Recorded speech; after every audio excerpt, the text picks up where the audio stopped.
Hi అండి, welcome to యషిరస్ kitchen. ఈరోజు ఉల్లికారం ఎలా తయారు చేసుకోవాలో చూపిస్తానండి. ఇది టిఫిన్స్లోకి చాలా బాగుంటుంది. దీన్ని సింపుల్గా ఎలా ప్రిపేర్ చేయాలో ఇప్పుడు చూద్దామండి.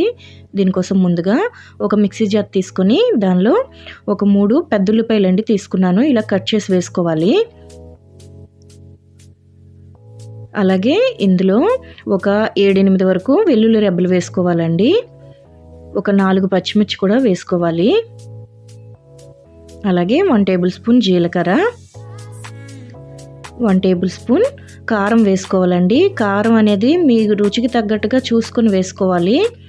అలాగే కొద్దిగా చింతపండును కూడా వేసుకోవాలండి. ఒక 1 టేబుల్ స్పూన్ బెల్లం వేసుకోవాలండి. అలాగే రుచికి సరిపడా ఉప్పును కూడా వేసుకోవాలి. వేసుకొని దీంట్లో కొద్దిగా వాటర్ని వేసుకొని మెత్తగా పేస్ట్ చేసుకోవాలండి. వీడియోలో చూపిస్తున్న విధంగా మెత్తగా పేస్ట్ చేసుకోవాలండి. ఈ విధంగా పేస్ట్ చేసుకొని దీన్ని ఒక పక్కన పెట్టేసుకోవాలండి. ఇప్పుడు దీన్ని కాస్త ఫ్రై చేసుకోవాలి. దీనికోసం ముందుగా స్టవ్ వెలిగించి ఒక ప్యాన్ పెట్టుకోవాలండి. ఇలా ప్యాన్ పెట్టుకొని దానిలో ఒక 1 టేబుల్ స్పూన్ ఆయిల్ని వేసుకోవాలి. ఇలా ఆయిల్ వేసుకున్న తర్వాత ముందుగా మనం గ్రైండ్ చేసి పెట్టుకున్న ఉల్లిపాయ పేస్ట్ని వేసుకోవాలండి. ఇలా వేసుకొని ఫ్లేమ్ని లో ఫ్లేమ్లో పెట్టుకొని ఇలా కలుపుకుంటూ ఒక 10 to 15 మినిట్స్ వరకు ఫ్రై చేసుకోవాలండి. అలా అయితే మనకి ఆ ఉల్లిపాయలు అన్నీ కూడా మనకి పచ్చివాసన అనేది పోవాలండి. అలా పచ్చివాసన పోయేదాకా కూడా ఇలా ఫ్రై చేసుకోవాలండి. అలా అయితేనే ఉల్లికారం అనేది చాలా టేస్టీగా వస్తుందండి. ఈ విధంగా మనం లో ఫ్లేమ్లో మాత్రమే ఇలా ఫ్రై చేసుకోవాలండి. ఇలా ఒక 10 to 15 మినిట్స్ ఫ్రై చేసుకుంటే మనకి ఇదంతా కూడా దగ్గరగా పడుతుందండి. చూడండి, వీడియోలో చూపిస్తున్న విధంగా ఉల్లికారం అనేది ఈ విధంగా రెడీ అవ్వాలండి.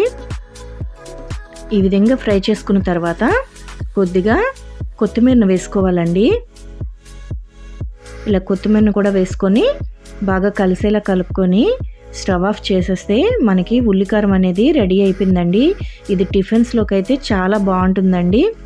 చాలా సింపుల్గా ప్రిపేర్ చేసుకోవచ్చండి. ఇడ్లీ దోశలోకి అయితే చాలా బాగుంటుంది. మీరు కూడా ఒకసారి ఈ విధంగా ట్రై చేయండి. టేస్ట్ అయితే చాలా బాగుంటుందండి.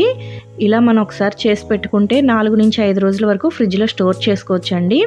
చాలా సింపుల్గా ఉంది కదండి. మీరు కూడా ఒకసారి ఈ విధంగా ట్రై చేయండి. ఎలా వచ్చిందో కామెంట్ చేయండి. ఈ వీడియో మీకు నచ్చినట్టయితే వీడియోని మీ ఫ్రెండ్స్ అండ్ ఫ్యామిలీకి షేర్ చేయండి.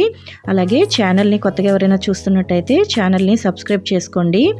వీడియోని లైక్ చేయండి, షేర్ చేయండి, కామెంట్ చేయండి. Thank you for watching.